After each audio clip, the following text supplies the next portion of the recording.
Funding for Building New York is provided by First American Title Insurance Company of New York.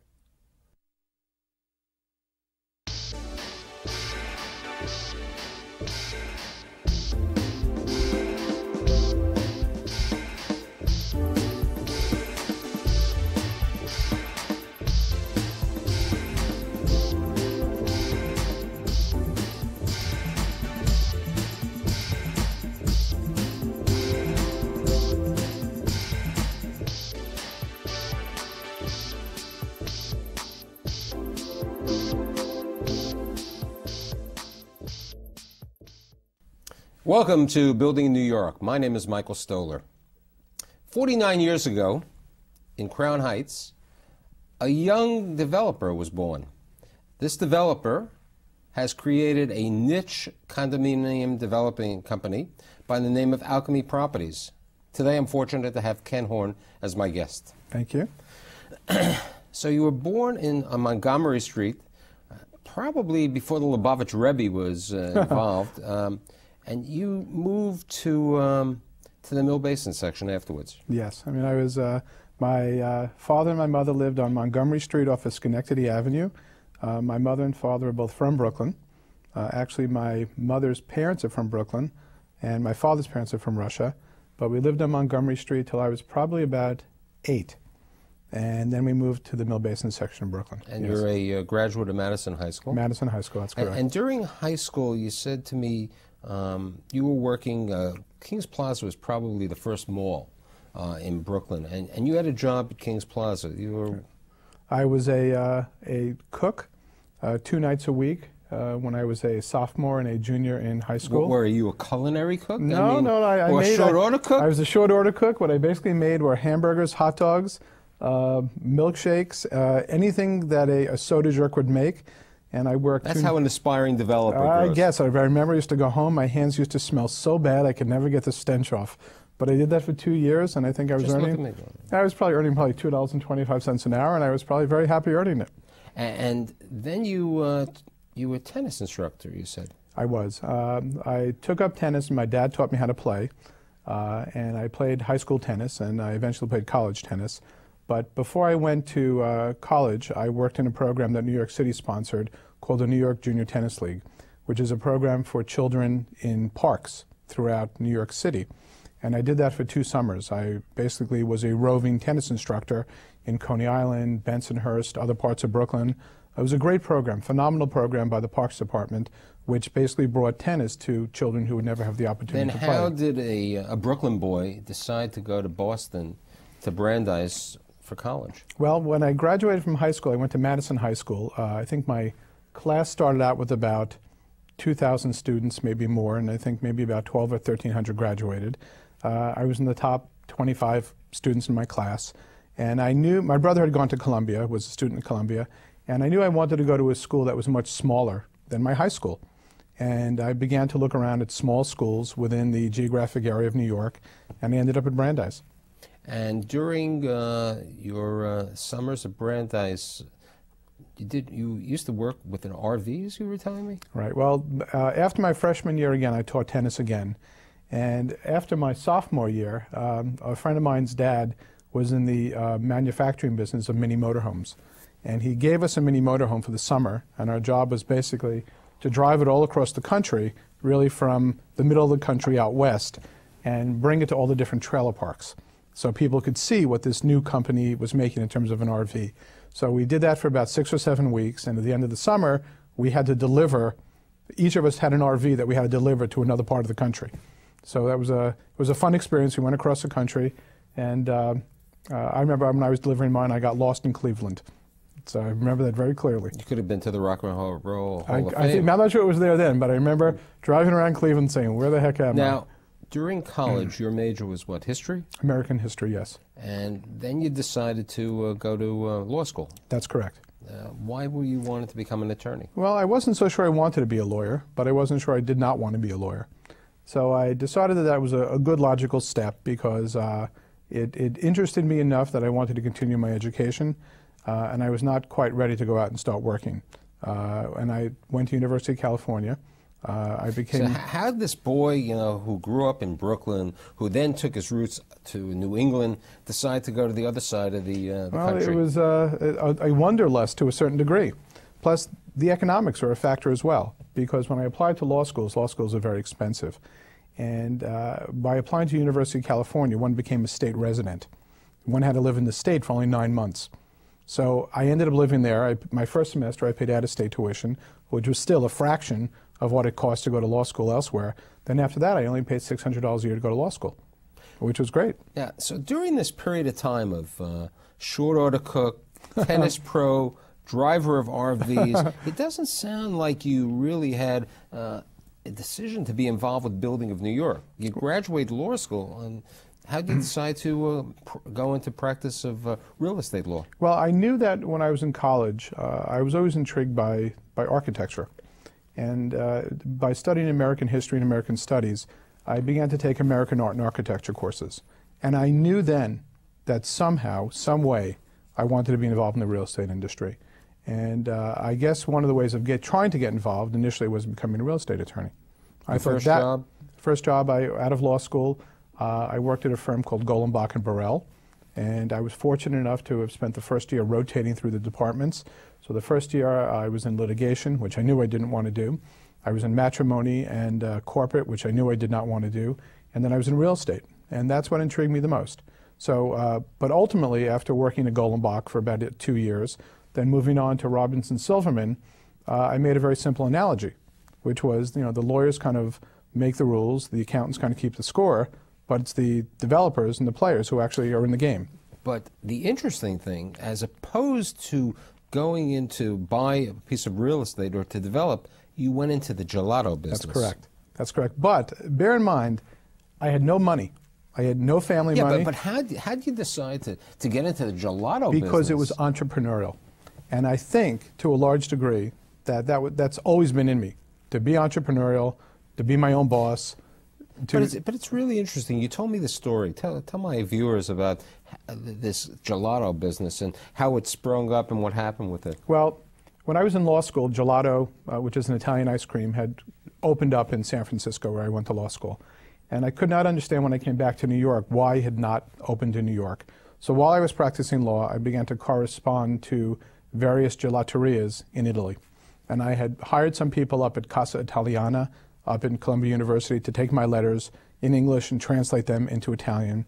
Simultaneously, I began to take a course at the Harvard Club called the New Venture Workshop, which basically taught would-be entrepreneurs how to channel their energies onto a piece of paper so they could present it to someone as an idea and possibly raise some money. So while I was practicing law, I thought this was a great, fun thing to do. I mean, here I was 25, 26 years old. I knew I didn't want to be a lawyer full-time. I was not exactly bored by it, but I knew I didn't want to make a career working for a large law firm. So I thought this would be a great entrepreneurial activity. And I went out and I put together a group and I raised the money and I left my practice of law soon after getting married. And my father and my father-in-law would always affectionately refer to me as the good humor man. But I remember I just picked up and said, you know what, I'm a young guy. I'm going to make this business work, or if it doesn't work, I can always become a lawyer again. And you opened up your first gelato store on the Upper East Side, correct? On 3rd Avenue and 90th Street. And within a very short time frame, we had another one on Bleecker Street in the Village. We had franchised 2 out to Long Island. We were a growing wholesale business. We were supplying Pan American Airways. We were supplying Macy's, up and down the East Coast, Balducci's. It was a great ride. It was a great ride. And we had phenomenal publicity from New York Magazine, the New York Times, all these wonderful articles about, the ice cream itself and how wonderful gelato was, and how funny it was that you had a lawyer who went to the ice cream business. So now, how does this lawyer who was in the ice cream business make the transition to the real estate business? Well, the ice cream business was my MBA, frankly. It really taught me how to be a business person. But in order to expand that business, we needed enormous amounts of capital, which we didn't have. So we sold the company, and I was probably about 27, 28 years old when we sold the company. And I really knew nothing else but being in the gelato business and being a lawyer. So I sat down. You also had tennis, and short order and but I had just gotten married, and I knew I wanted to have a family, and I knew that I really couldn't support them along those lines. So I began to interview with law firms. And one of the law firms I sat down with, the attorney in charge said, you know, you don't want to be a lawyer. I'm listening to you. I'm listening to what you've done in your life. You don't want to be a lawyer. What I think you'd be perfect for is to work for a client of mine who's in the real estate development business. So you would say that the next job, which happened to be with Steve Shalom, correct, was your mentoring. Tell me about that job, because that was a number of years. I worked with Steve from 1985 to 1990, and he taught me everything about the real estate industry. At the time, we were developing 5 properties in Queens in the aggregate of about 2,300 units. You were building them from ground up? No, they or were all converting rehabs. them? They were basically the worst properties in decent areas. And we were going in, we were rehabbing them and co-oping them at the time when a lot of projects were experiencing co-oping. And Steve was great. I mean, for the first year, he basically taught me how to renovate, how to finance, how to develop, and you know, I'm eternally grateful for the tutoring that he gave me during the time that I was a young guy who knew he wanted to be in the real estate industry but didn't really have an entree. And Steve's organization was very small. It was maybe 5 or 6 of us. So I had a wonderful opportunity to grow and develop and take charge, which is exactly what I did. You spent 5 years with Steve. Then Yes. what happens? At the end of the 5-year period, Steve's business was changing. He was not necessarily involved in real estate anymore. And here I was about 34 years old at the time, with 3 children, all below the age of 5, and a mortgage. And I knew, again, that what I wanted to do was work for myself. And so what I ended up doing was I examined the market at the time, which was around 1990, and we all know the market was terrible then. Not the best time Not to the go best out in the time. real estate business. Correct.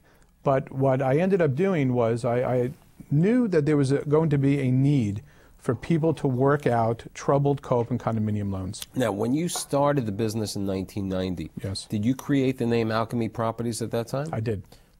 You told me there were two names, 2 stories of how the name was created. Why don't you tell my viewers both ways? Well, it's very interesting. Well, the true name is what alchemy is. It's a medieval science where someone would take a semi-precious metal and convert it to gold or silver.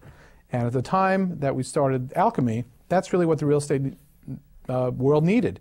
It needed someone to take some of these co-op and condominiums that were failed and to rejuvenate them and make them into something that was valuable, hence the name alchemy.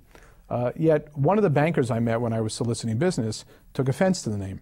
He thought it was tongue-in-cheek, it was aggressive, it was nonsensical. So at the time, I have a son named Alex, who's my oldest son. My wife's name is Marjorie, my daughter's name is Katie. So I said, well, don't worry about it, it's just a combination of their names, Alex, Katie, and Marjorie.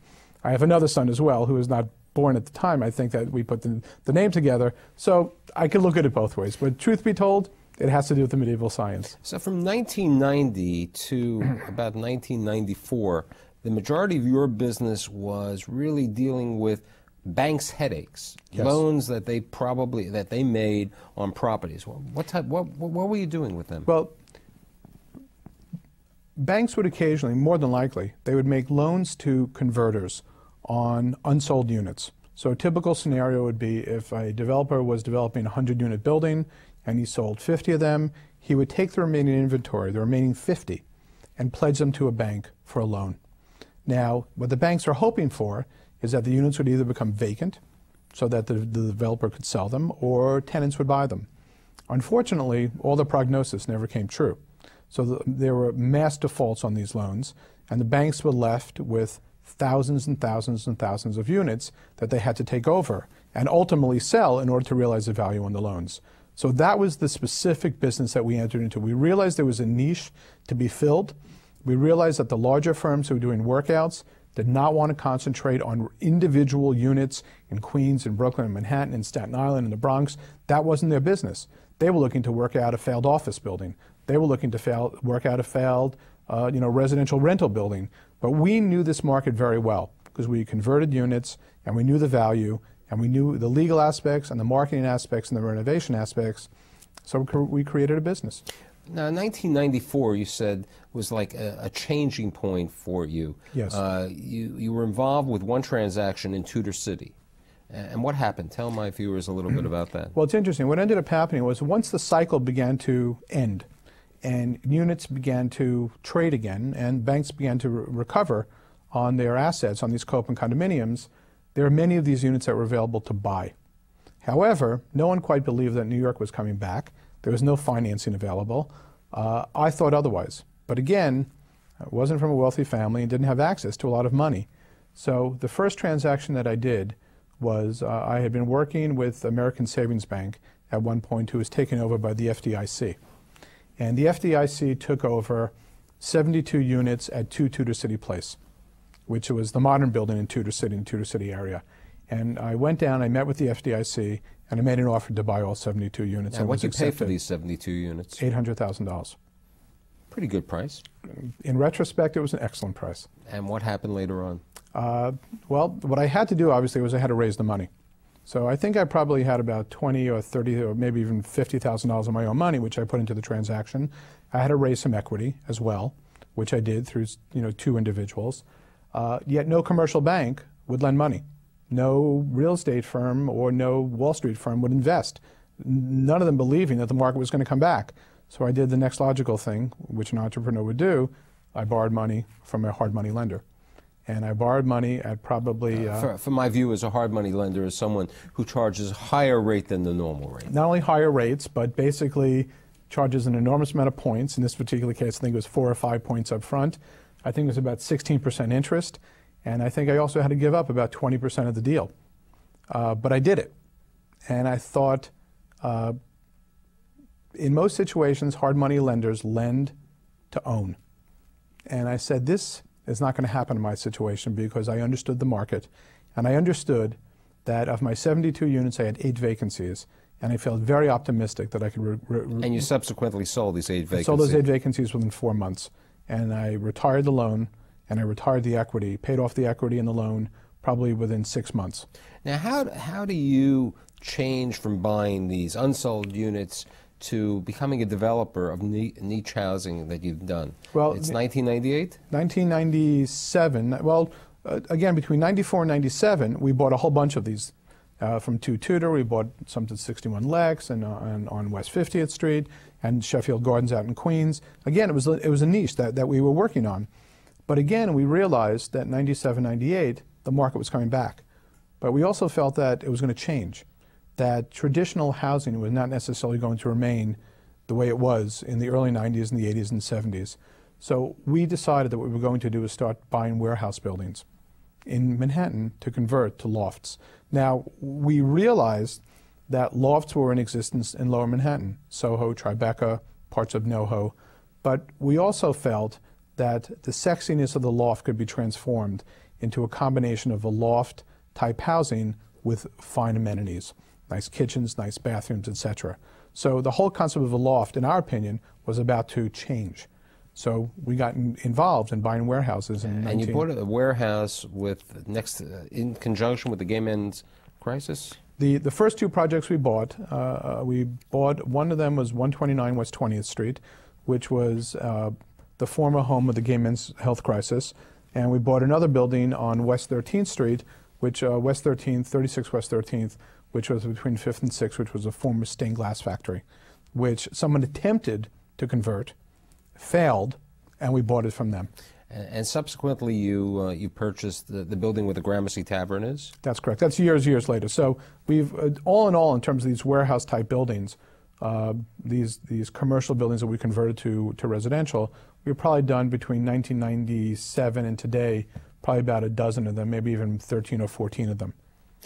Now, you and your partners in 2001 or 2000 bought a gas station in the Bowery, and yes. That was the first new development in 50 years for yes. the Bowery. Yes. How did you decide to go to the Bowery and go buy a gas station? Well, 50 years. I mean, you weren't even 48 years of age at that age. A couple of thoughts come to mind. I remember as a kid when we used to go out to dinner in Little Italy. My father used to drive in, and we used to go to Little Italy. I used to have an incredible fascination with the Lions houses on the Bowery. So I remember when I told my family that we were actually buying something in the Bowery, they looked at us like we were crazy. But one of the philosophies that we tried to do is that we tried to buy property in neighborhoods that are expanding. So the reason we bought this thing on Bond and Bowery is that if you went 2 blocks west to Bond and Lafayette, that street between Broadway and Lafayette had about 4 or 5 beautiful cast iron buildings that were fully developed. So again, we looked at a logical extension of the neighborhood going east. And a lot of our purchases have followed that same philosophy. But this was your first building from the ground up. I mean, the correct. others you converted a warehouse, or you converted a loft building, or you converted something. Here you had to go from the ground up. Yes. You had to put cement in the ground. You had Yes. to have your other partner do the construction. Yes. And how'd the Bowery do? I mean, you were before the time. We were before the time. And it was interesting because we had a height limitation of the building of, I think, 85 feet. And we originally looked at designing the building. We were going to make it an 8-story building. By zoning, the ground floor had to be retail. The next 2 floors had to be office, and floors 4 through 8 would have been residential. But we didn't do that. We took out the commercial component because we thought that no one would buy in the Bowery commercial component. But what we did to compensate was we made our units with 11.5 12-foot ceilings.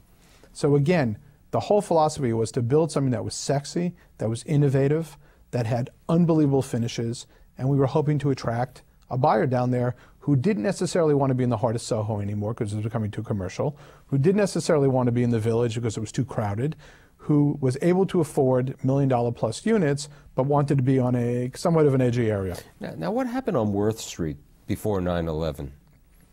Well, we did a building down on Warren Street, down on Warren, and it was a very complicated transaction where we got involved in a joint venture with people.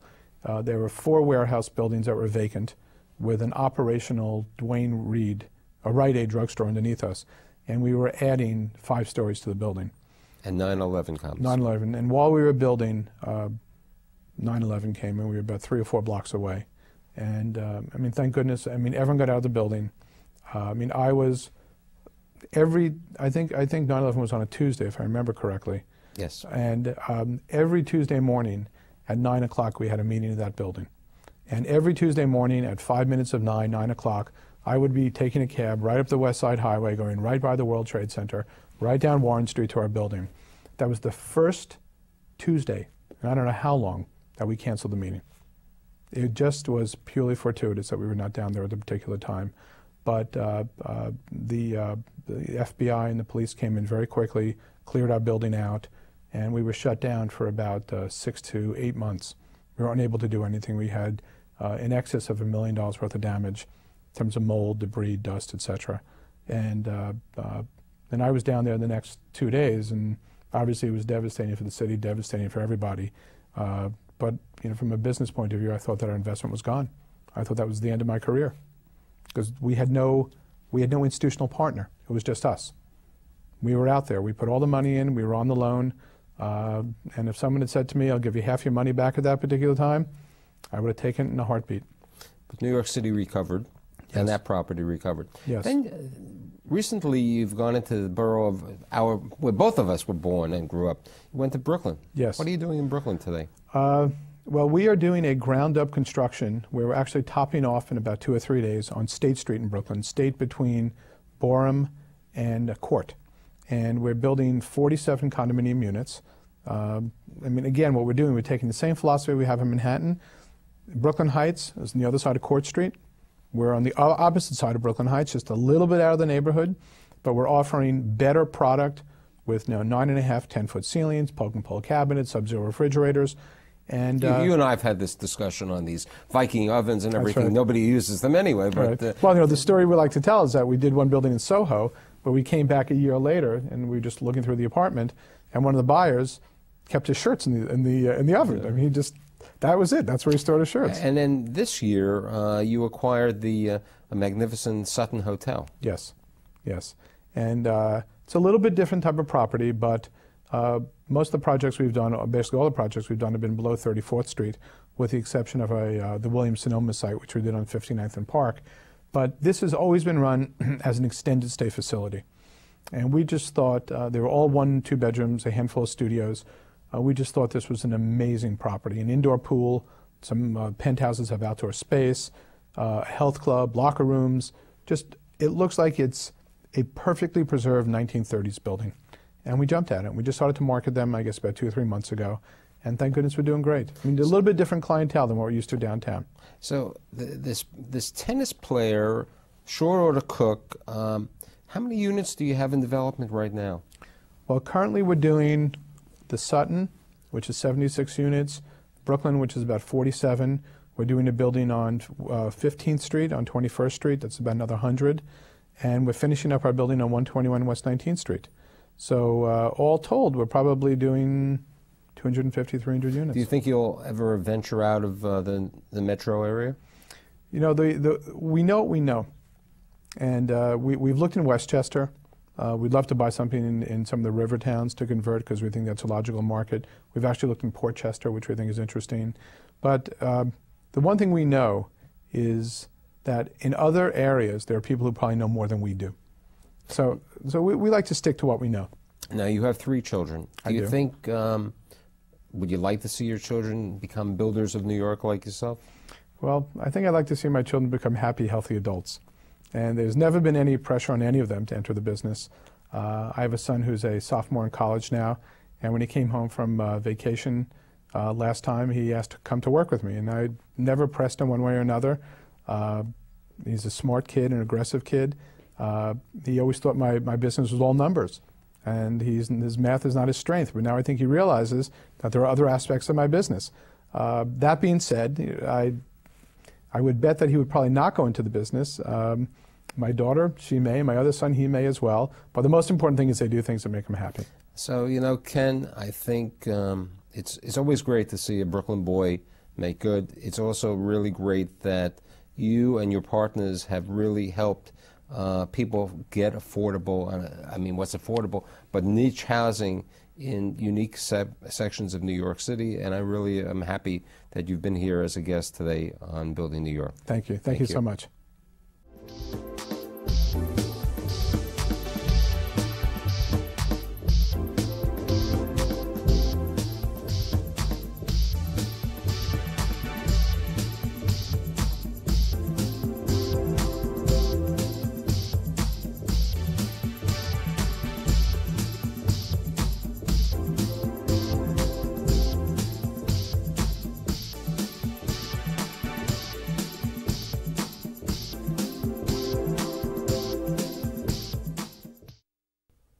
Funding for Building New York was provided by First American Title Insurance Company of New York.